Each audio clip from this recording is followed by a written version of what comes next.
생명수의 강,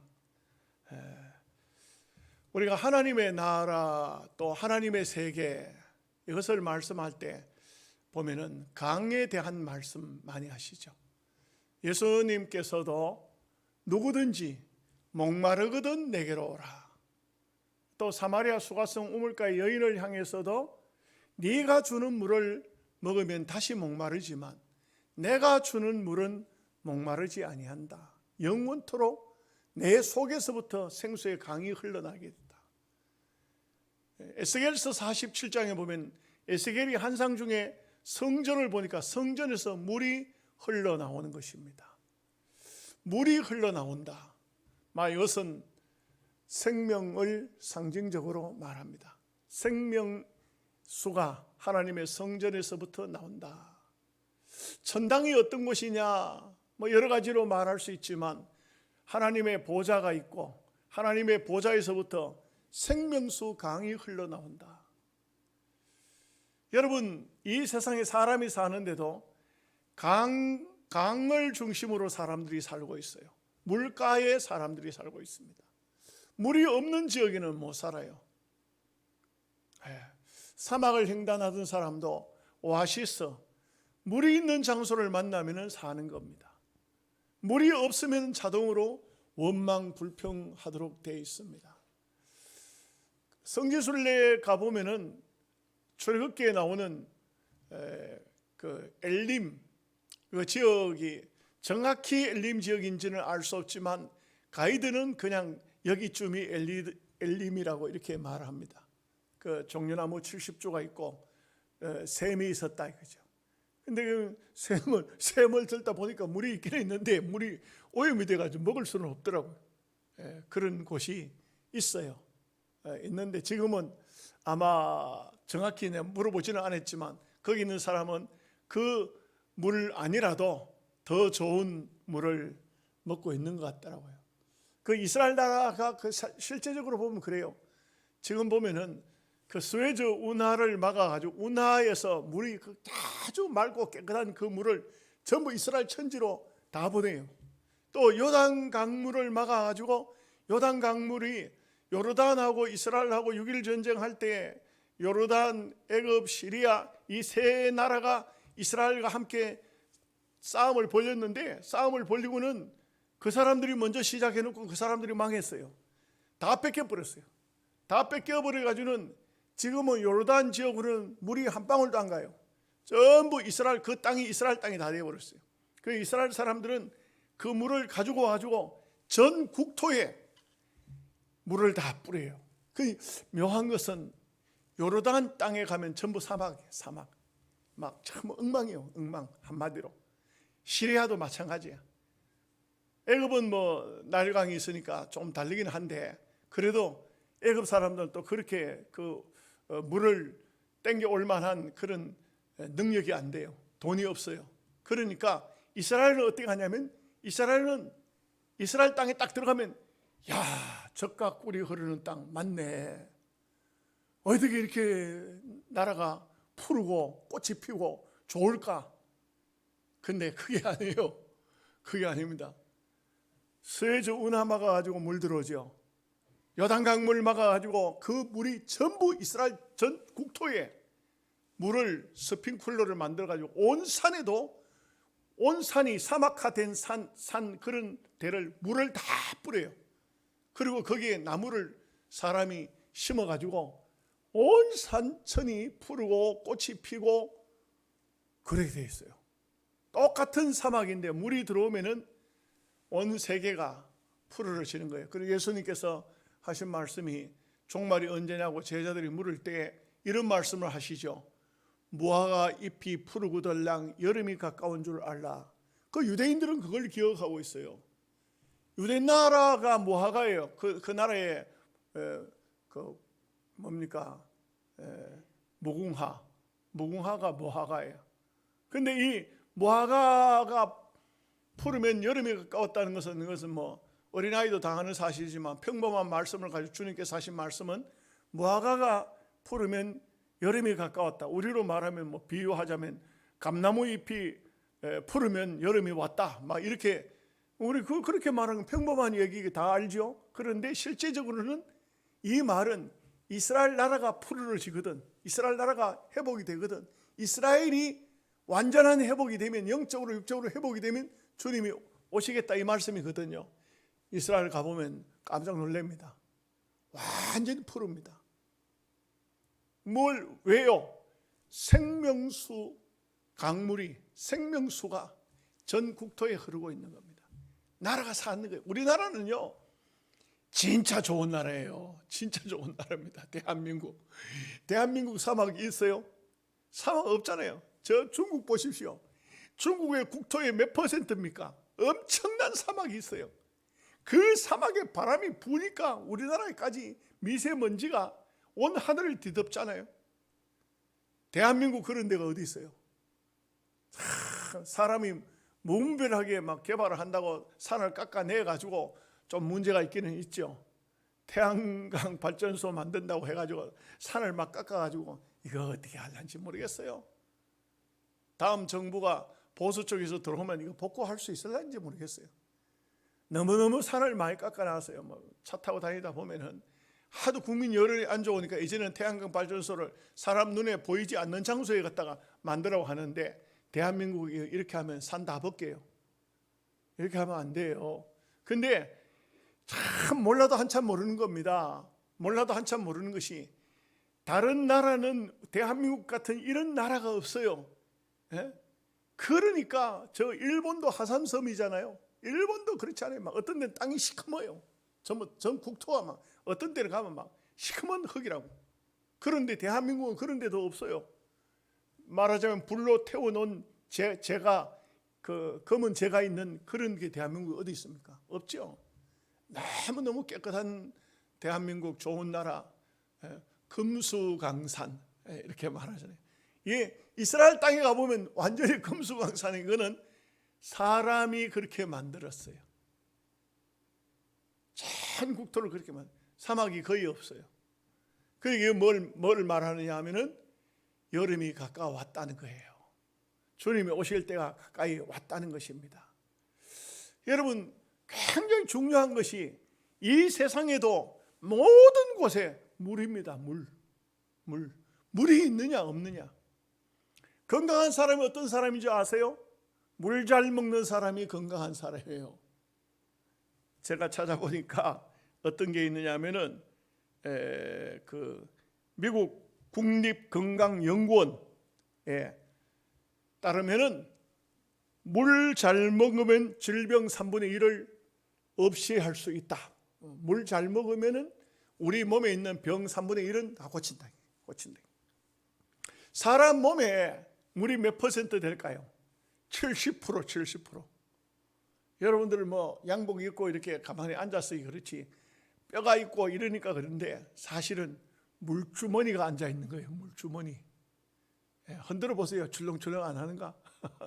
참 물이라고, 물.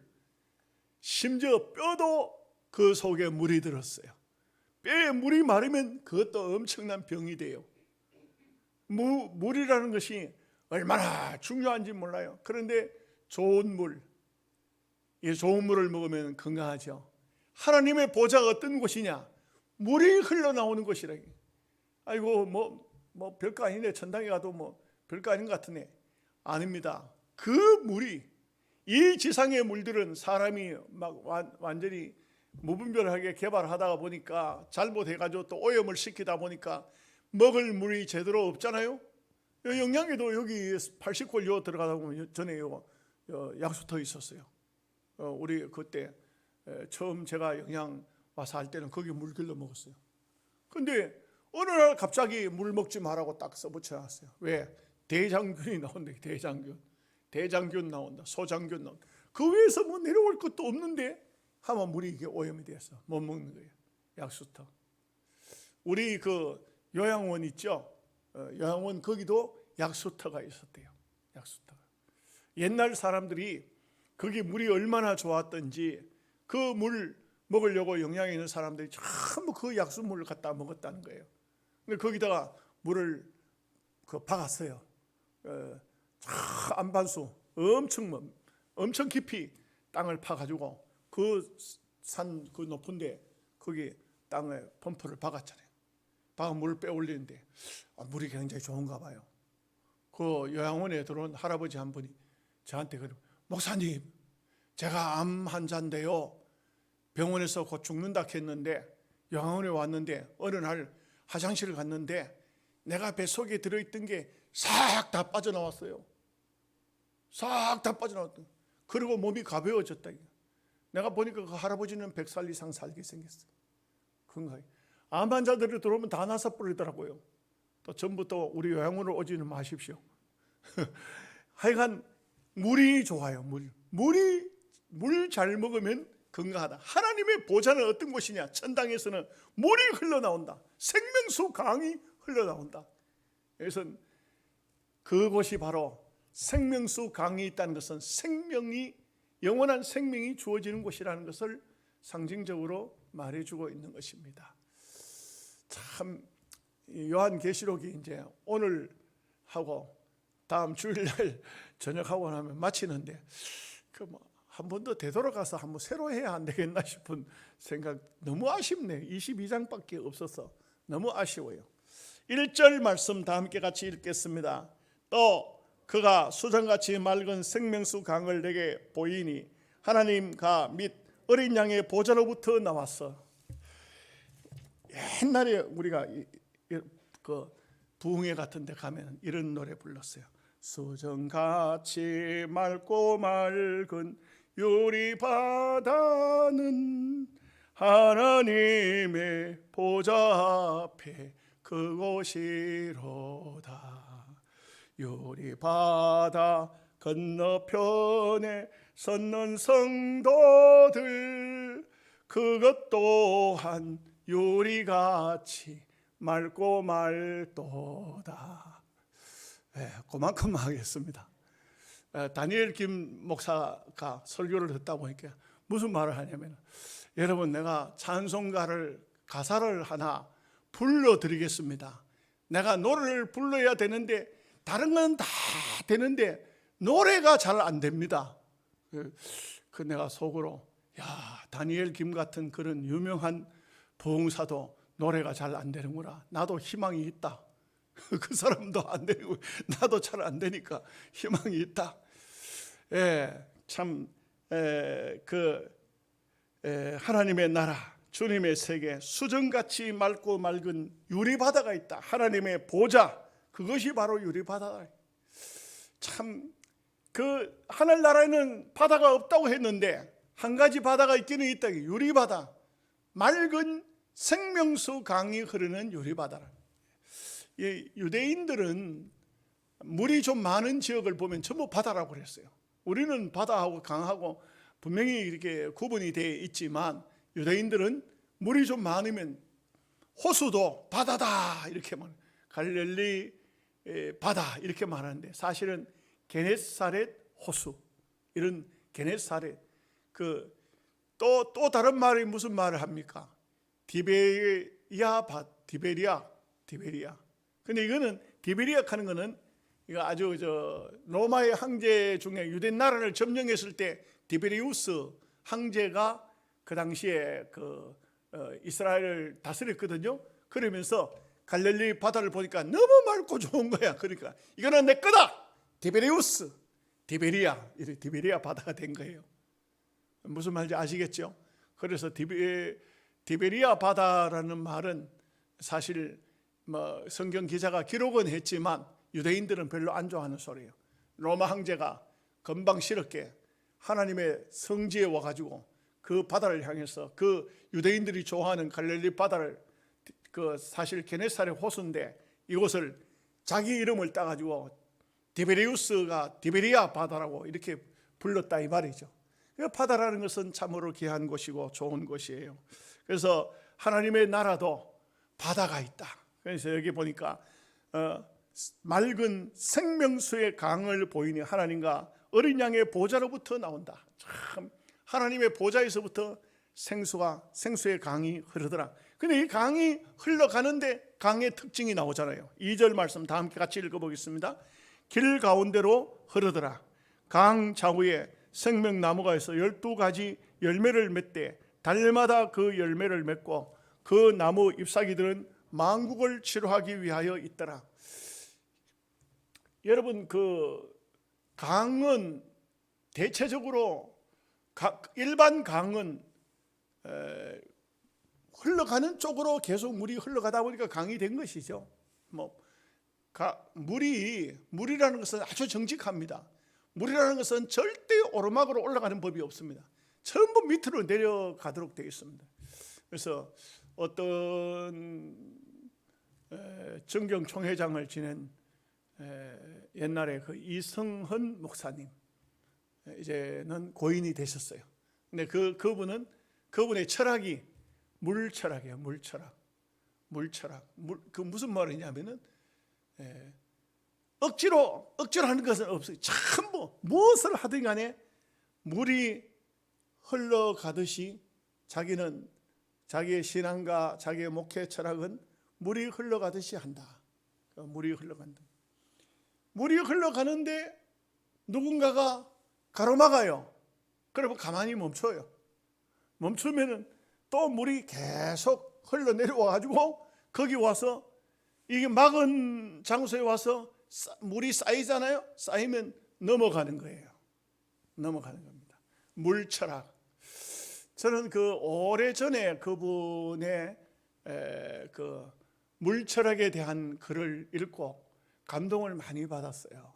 감동을 많이 받았고 저도 그렇게 하려고 애를 많이 써요. 그래서 무엇이든지 내가 억지로 막 한국 사람들은 저돌적이고 또 공격적이고 하면 된다 하는 그런 걸 가지고 막 밀어붙이잖아요. 그렇게 하다가 실패한 사람들 참 많아요. 목사님들 목회 중에 그렇게 하다가 목회 그만 중간에 접은 사람들이 얼마나 많은지 몰라요. 목회 애먹어요. 막 저돌적으로 하면. 제가 어떤 누구라고 말씀드리면은 여러분이 다 아실 것 같아서 이름을 밝히지 않겠습니다만 그 목사님도 교회를 개척해 가지고 막 교회가 부흥이 되니까 막 밀어붙였어요. 공동회에도 그치지 않고 막 예배당을 하나 건물을 사가지고 시작했어요. 그런데 이제 그럴 때에 목사님이 막 밀어붙이니까 거기에 반기를 든 사람들이 또 생겨요. 그렇게 하면 좀 많은 사람의 이렇게 협조를 구하고 또 합의를 해가지고 하면은 그런 일이 없는데 목사님이 막 저돌적으로 밀어붙이면은 그러면 따라오는 사람들이 따라오지 않는 사람들은 문제를 일으키죠. 그래서 결국 이 목사님이 예배당을 하나를 해가지고 다 옮겼어요. 그쪽으로 교회로 다 옮겨서 이제 목회를 잘 했어요. 잘 했는데 거기에 남아있던 사람이 계속 시비를 걸었어요. 법에다가 고소를 했어요. 저 예배당 산 거 공동회도 그치지 않고 예배당을 샀다. 그래가지고 계속적으로 시비를 걸었어요. 참 그 사람들도 대단한 사람이죠. 하나님을 생각하면 그렇게 할 수가 없을 건데 그 사람들은 거기 따라가지 않고 계속적으로 시비를 걸었어요. 결국은 재판을 했는데 목사님이 져버렸어요. 하루아침에 예배당을 비워야 돼요. 하루아침에. 이게 얼마나 고통스럽습니까? 나중에는 참 처음에는 따라가는 사람을 어떻게 했습니까? 우리 목사님 최고야. 우리 목사님 믿음으로 하시는데 안 되는 게 없어. 뭐든지 돼. 아주 대단해. 훌륭하셔. 이러는데 나중에 퍽 재판에 져버리고 예배당 뺏겨버리고 짐 싸가지고 나올 때 그 교인들이 어떻게 되겠어요? 참 저는 볼 때 그 목사님의 믿음은 좋지만 그 믿음이 교인들의 협조를 구하는 믿음이 되어야 돼요. 제가 그 노예에서도 정치를 가르치거든요. 노예에서도. 혹시 여러분 오해 없으시기 바랍니다. 정치가 뭔지 아세요? 정치를 우리 인식이 교인들이나 이 세상 사람들이나 똑같은데 정치라는 말을 별로 좋지 않은 말로 생각해요. 정치한다 하면은 이렇게 생각, 일반적으로 안 되는 것을 되도록 하는 것이 정치다. 합법적으로 하는 것이 정치가 아니고 안 되는 걸 되도록 하는 것이 정치다. 이런 것이 인식이, 아주 나쁜 인식이 우리의 마음속에 많이 들어있어요. 제가 정치를 가르치면서 그걸 바꿨습니다. 이번에도 총회 강도사 고시 한 800명 치지요. 강도사 고시 치는데 정치 과목의 부장을 맡았어요. 제가 정치 과목을 이제 다른 목사님들하고 제가 총책임자로 정치를 시험을 치릅니다. 정치하고 그 다음에 이제 조직신학하고 헌법하고 이렇게 치는데, 그런데 정치를 제가 전체적으로 맡았어요. 정치에 대해서 몰라서 하는데 실제는 어떠냐 하면은 정치는요 이렇습니다.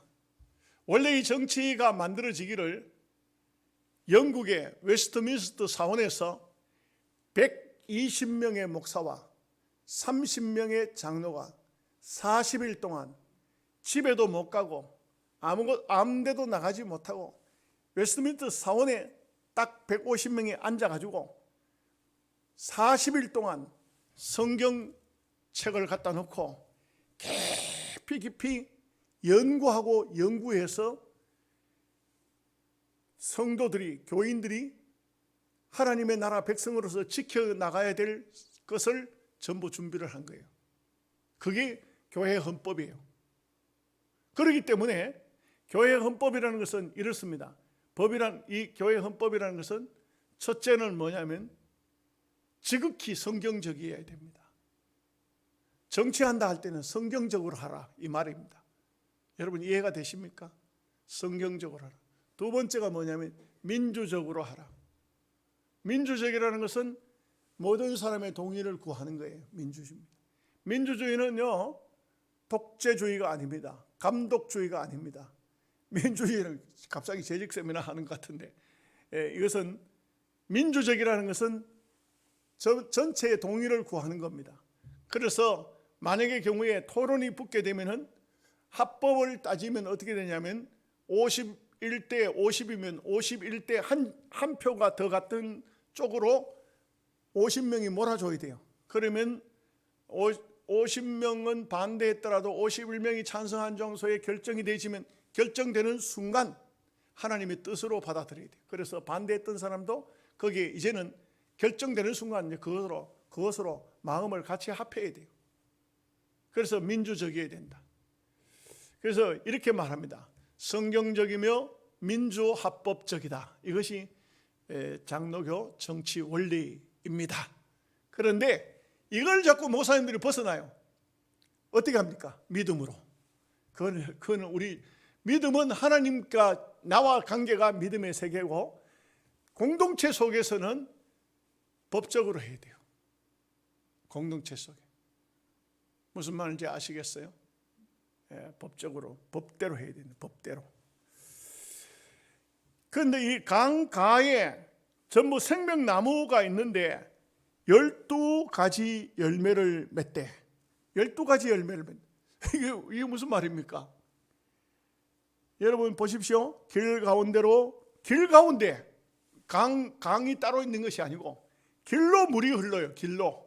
그리고 길 옆에 강가에 이 길이 강이 되어 있는데, 그러니까 이 길 자체가 생명강이에요. 생명강. 그리고 12가지 열매를 맺대. 달마다 그 열매를 맺고, 희한한 말씀입니다. 여러분 여기 보면 이 세상의 모든 과일나무는 감나무다, 배나무다, 대추나무다 1년에 한 번만 열매를 맺어요. 그죠? 한 번 맺습니다. 대체적으로 2번 맺는, 물론 어떤 나무는 계속 열매가 열려서 추위가 올 때까지 열매가 따면 또 열리고 또 열리고 이런 것도 있습니다만, 대체 일반적으로 우리 그 나무는, 모든 나무는 1년에 한 번 열매를 맺죠. 근데 여기는 우리로 인간적으로 따지면 12달 아니면 1년에 12달, 12달에 12가지 나무의 열매가 열린다. 매달 다른 열매가, 한 나무에서 매달 다른 열매가 열린다. 얼마나 신기할까요? 이 세상 거하고 전혀 다르다고 할 수 있겠죠. 그런데 그 열매를 맺는 것으로 끝나지 않고 그 나무 잎사귀들은 만국을 치료하기 위하여 있더라. 잎사귀 자체가 이 하늘나라 생명나무 과일 생명나무의 열매에 맺는 그 나무 잎사귀는 전부 다 약재로라. 약재로. 사실 하나님께서 지으신 창조물 가운데 이 세상에 있는 것이 여러분 잘 몰라서 그렇지, 이 세상에 있는 모든 나무 잎사귀는 다 약입니다. 천당에도 오늘 약재료로지만 지금 사실상 이 땅 위에 있는 것도 우리가 몰라서 그래요. 다 약재료예요. 약재료. 감나무 있죠. 감나무, 두축나무, 은행나무 특징이 있어요. 이 나무들은 벌레가 잎을 안 먹어요. 감나무 잎 벌레 깎아 먹었습니까? 은행나무 먹나요? 두축나무 먹나요? 안 먹죠. 안 먹습니다. 한번 나중에 확인 한번 해보십시오. 벌레 먹은 게 있는가? 없어요. 그 나뭇잎이 단풍이 들기 전에 쪄서 말려서 차를 끓여서 먹으면 감나무 잎 같은 경우는 비타민 C가 너무 풍부하게 들어서 감나무 잎차를 먹으면 감기 같은 게 안 걸린다. 몸에 너무 좋다 이거죠. 두충도 마찬가지, 은행잎도 마찬가지. 은행잎은요, 집안에 갖다 깔아놓으면 집에 있는 벌레가 집 밖으로 다 나가요. 견디지를 못해. 우리한테는 너무 좋지만 벌레들은 못 견뎌요. 못 견뎌. 우리 요양원에 개집이 있잖아요. 거기 밑에 막 개 냄새가 나니까 좋지 않은 벌레가 와. 제가 작년에 물려가지고 죽을 뻔했거든. 그래가지고 원래는 그 개집 앞에 그 전부 쓰레기를 싹 다 청소를 해내고 제가 거기다가 꽃밭을 만들었어요. 꽃밭을 만들어가지고 뭘 뿌려놨냐면 허브를 뿌려놨어요. 이 허브는요, 사람한테는 향이 너무 좋아. 그런데 벌레는 못 견디는 겁니다. 벌레는 못 견뎌요. 사실상 이 지상에 있는 모든 것이 우리가 몰라서 그런데 다 약초예요. 약초 아닌 게 없어요. 솔잎도 약초요. 무슨 이 세상에 뽕나무 잎이라든지 참나무 잎이든지 약초가 아닌 게 없어요. 참 하나님이 지으신 모든 것들은 천당에도 여기 보니까 만국을 치료한다. 얼마나 귀한 것인지 몰라요. 3절 말씀 보겠습니다. 다시 저주가 없으며 하나님과 그 어린 양의 보좌가 그 가운데 있으리니 그의 종들이 그를 섬기며. 이 하나님의 나라는 이 땅 위에 있던 것들이 없는 것이 너무나 많아. 없는 것이. 저주가 없다고 그랬어요. 나중에 보면 해와 달도 필요 없어요. 없는 것이 너무나 많습니다. 이건 저주가 없다는 것이 얼마나 귀합니까? 이 세상에는 저주가 끊이지를 않죠. 땅 위에 사는 삶 속에는 사람들 중에 참 고통스러워 아픔 속에 사는 사람들이 얼마나 많습니까? 저도 오늘 아침에 어떤 자매가 편지 공모 대회가 있더라고요. 그 자매가 쓴 편지인데 읽다가 제가 울었어요. 그 자매는 자기 아버지가 원래는 건강한 분이었는데 중간에 병이 들어서 허리가 점점 굽어서 그만 꼽사가 됐어요. 그런데 이 딸이 아버지한테 말했어요. 아버지, 결혼식 날 큰아버지 손잡고 가면 안 돼요. 그 아버지 마음, 자기는 딸은 아버지가 꼽사가 된 것을 자기가 결혼식장에서 그 아버지의 손잡고 가는 것이 부끄러웠어요. 창피했어요. 그래서 아버지한테 내가 큰아버지 손잡고 들어가면 안 되겠냐고 했어요. 그런데 그 아버지가 딸을 보고 그래, 내가 요즘에 점점 허리가 아파서 예식장에도 갈 형편이 못 된다. 이렇게 거절을 해요.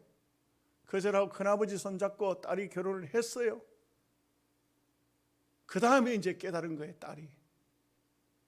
그래가지고는 그 지난날 아버지 앞에 불효했던 것을 아버지 너무 죄송합니다. 글을 써놨는데 참 이 땅 위에는 사람의 사는 삶 속에는 눈물과 근심이 끊어지지 않고 저주가 끊어지지 않고 고통과 슬픔과 아픔이 없어지지 않는 것이 이 세상이지요. 이 세상은 그렇습니다. 그런데 여기에 보니까 하늘나라는 그런 것이 다 없습니다. 다시 저주가 없고 하나님과 그 어린 양의 보좌가 그 가운데 있고 그의 종들이 그를 섬긴다. 어느 정도 어떻게 섬기느냐? 4절 말씀 보겠습니다. 그의 얼굴을 볼 터요 그의 이름도 그들의 이마에 있으리라. 여러분, 우리가 이 땅에 사는 동안에 하나님을 보고 싶은 사람 얼마나 많습니까? 하나님은 영이시니 예배한 자가 신령과 진정을 하라. 영은 안 보이죠. 영은 뼈도 없고 살도 없습니다. 그런데 하나님의 나라에 들어가면 하나님을 봐요. 지금은 하나님이 우리 눈으로는 볼 수가 없어요. 모세가 하나님을 보고 싶어서 당신을 내게 보이소서 했어요. 당신을 내게 보이소서. 하나님께서 하신 말씀이 네가 나를 보면 죽으리라. 그러니 내가 너를 바위 틈 사이에 넣고 두 손으로 덮었다가 내가 지나가면 네가 알리라. 하나님이 딱 손으로 덮었다 지나가면 안다. 하나님이 지나가셨구나. 안다. 보지를 못해. 여러분, 우리가 신앙인들이 그 다 느껴요. 신앙인들이. 여러분 그 느끼십니까? 왜 아무도 대답을 안 해요? 그 느껴야 되지. 못 느끼면 신앙생활을 어떻게 하는 거예요? 맞아. 그때 하나님이 나를 도우셨어. 하나님이 그때 나와 함께 하셨어. 그때 내가 기도할 때 하나님 내 기도 들으셨어. 지나고 나면 지금은 막 답답할 때는 하나님 아버지 뭐 하십니까? 나를 보십니까? 내 기도 들으십니까? 하나님 뭐 하세요? 막 이렇게 하죠. 그런데 딱 지나고 나면 맞아. 그때 하나님 그곳에 나와 함께 하셨어.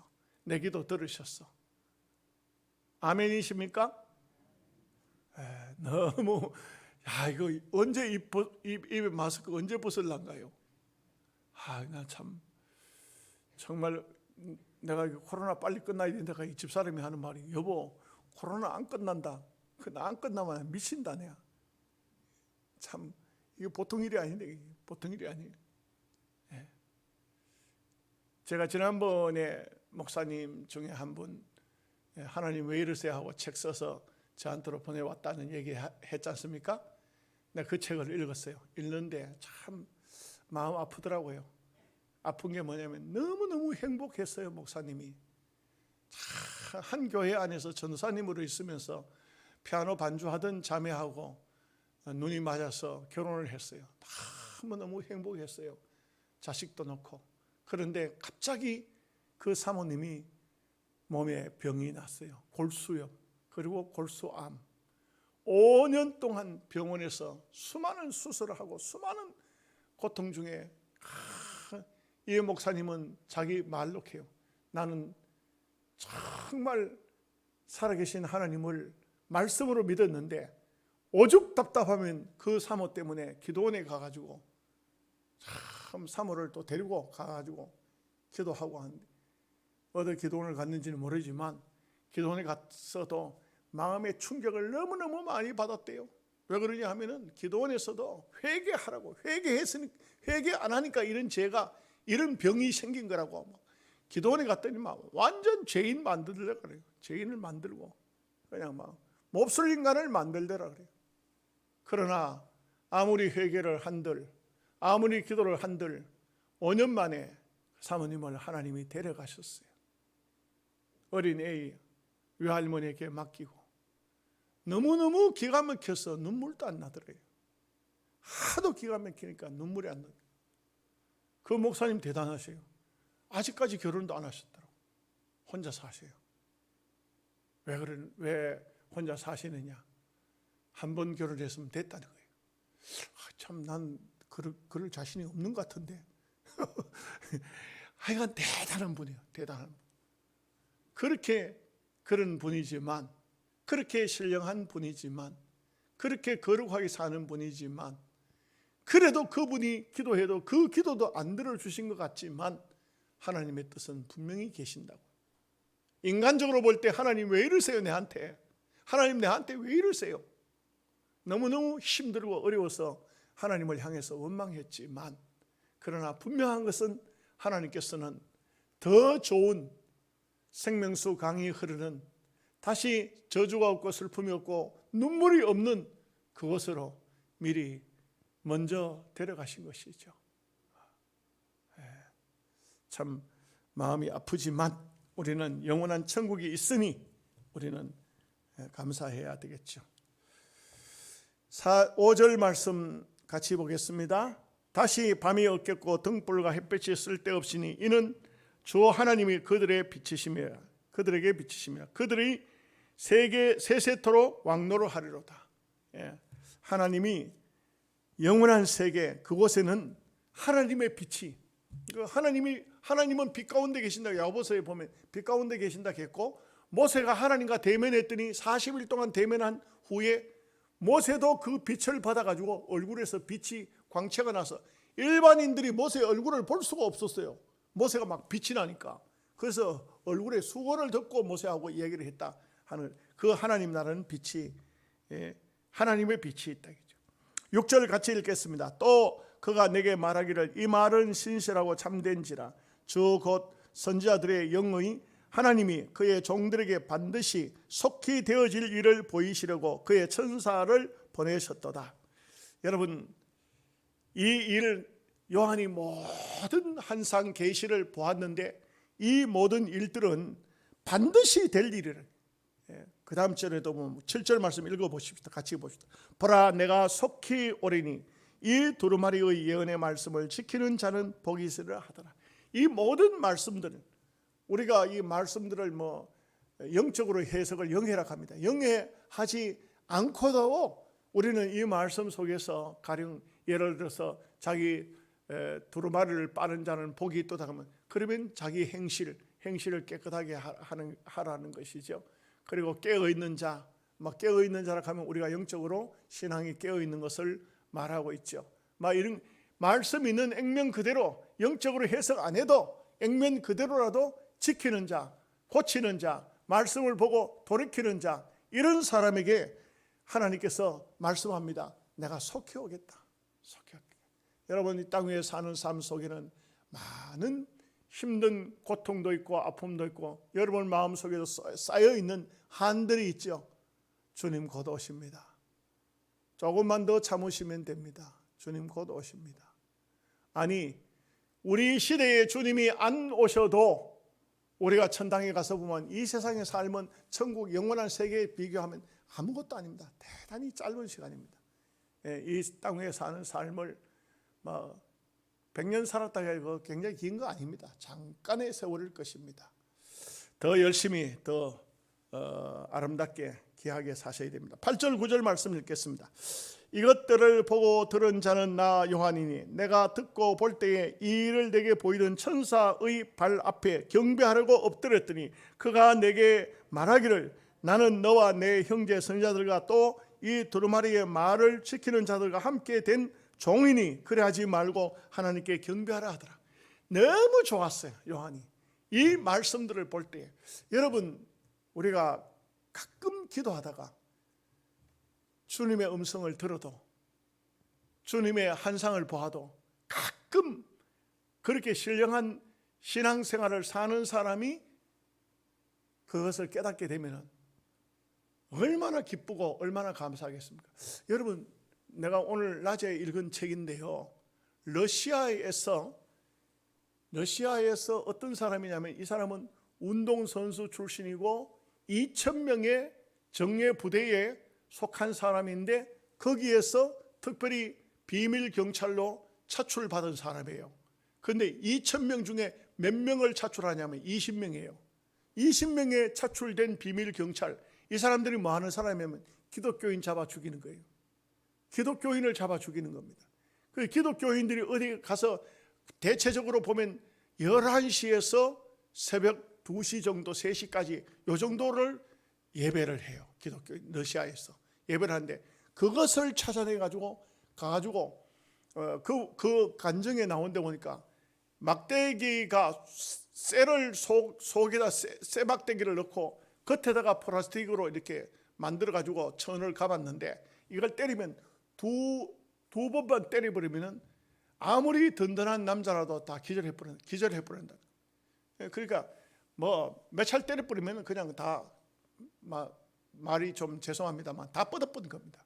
근데 그런 몽둥이를 가지고 이 사람이 다니면서 예수 믿는 사람들 집에 찾아 들어가서 때리는데, 이 사람이 딱 들어가서 딱 치려고 하다 보니까 너무 예쁜 아가씨가 있더라 그래요. 예수 믿는 아가씨가 너무 예쁜 아가씨. 그런데 그 보통 그 훈련을 받기를 어떻게 받았냐면, 그 몽둥이를 가지고 때리면 어디를 면상을 때려버린 거예요. 얼굴 다 막 박살나버린 거예요. 이가 다 박살나쁘고 얼굴이 다 망가져쁘고 막 박살나는데, 딱 때리려고 딱 하다 보니까 너무 이쁜 아가씨더라 그래요. 그래서 면상을 때릴 수가 없어가지고 다른 곳을 치고, 그리고는 뭐 운동선수 출신이니까 버쩍 들어가지고 벽에다 던져버렸다 그래요. 거의 뭐 사람이 그 안에 있던 사람은 거의 뭐 죽고 살아도 사람 구실을 못할 정도로 이렇게 매질을 하고, 그러고 난 다음에 이 사람이 나왔어요. 나왔는데 그 머릿속에는 잔상이 남습니다. 근데 그 다음에 또 얼마 지난 다음에 다시 또 기독교인들이 모여서 예배드린다는 정보를 듣고 거기에 또 들어갔어요. 문을 따고 들어가서 탁 들어갔는데, 세상에 그렇게 지난번에 자기에게 호되게 매를 맞고 벽에다 던져버려가지고 반 죽었던 그 여자 처녀가 거기 또 있는 거예요. 그거 또 앉아있네.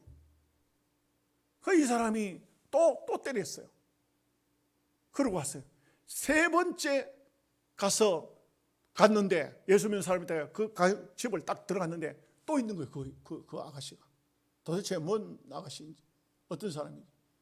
그 매를 때리고 하는데 옆에서 한 사람이 그렇게 맞아서 피를 흘리면서 이 비밀 경찰을 향해서 당신도 예수 믿고 천당하시오, 이렇게 복음을 전했어요. 그래가지고 같이 들어갔던 비밀 경찰들이 다 나가고도 그 사람은 거기서 멍하니 있다가, 그러다가 다시 돌아와가지고는 이 사람이 밤중에 너무 그 잔상이 많이 남아서 충격적으로 견딜 수가 없어서 밤중에 러시아를 탈출해요. 러시아에서 캐나다로 도망을 가요. 물로 5시간을 가다가 기절했어요. 물속에서 기절했는데, 근데 그 완전히 의식을 잃었어요. 근데 깨어보니까 바닷가였어요. 바닷가에서 깨어났어요. 그런데 이 사람이 그 러시아의 기독교인들을 박해한 것을 책을 쓰고 있었어요. 근데 어떻게 알았는지 러시아에서 비밀 경찰이 왔어요. 그 책을 쓰면 당신을 죽이겠다. 쓰지 않으면 그러면 당신을 살려주겠다. 그동안 있었던 모든 업적도 있고 공로도 있으니까 살려주겠다. 그런데 이 사람 끝까지 써요. 쓰고 그 책을 넘기고 맞아서 죽어요. 러시아 사람들에게. 그래서 그 책이 나와 있어요. 순교자 책이 나와 있어요. 참, 이 지상에는 우리가 알지 못하는 그런 많은 얘기들이 있어요. 참 힘들고 어려운 삶이지만 우리가 영원한 천국이 있기 때문에 땅 위에서 사는 삶은 아무리 고통스럽고 힘들어도 잘 이겨내고 견뎌내고 영원한 천국을 바라봐야 되겠습니다. 기도하겠습니다. 하나님 아버지, 감사합니다.